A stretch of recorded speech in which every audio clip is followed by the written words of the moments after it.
as you think about facing, one of the things that makes it difficult is that it's a bit ambiguous. What is it I'm supposed to be doing? Do I just try hard? Which is almost never a good answer. And the first thing is to say, well, if I'm aware of something, if I'm aware of this remote control, one thing is to be aware that it's there because of in my mind I can visualize it. And a different thing is to say, well, I'm aware of it, and I'm going to let my awareness influence my body. And then what you can do to practice is you can be aware of a remote control, a person, and you can just say, how can my awareness change my body? And then eventually, you can say, well, what if that remote control or that person moves? Forget footwork. It's not about your feet. As they move slowly,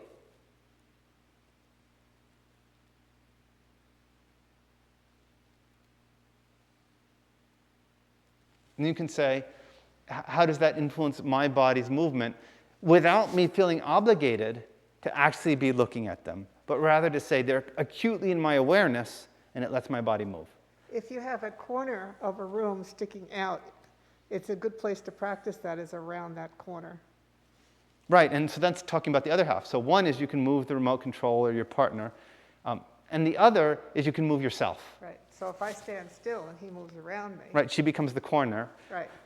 Then you can have, and you get this sense of almost like you're stalking prey and then you're going to hug them.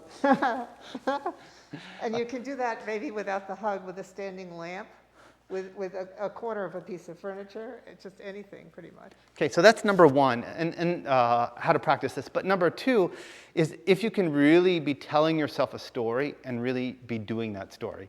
So if you tell a story of, I'm coming back to someone I've missed, and you say, oh, I'm coming back to someone I've missed.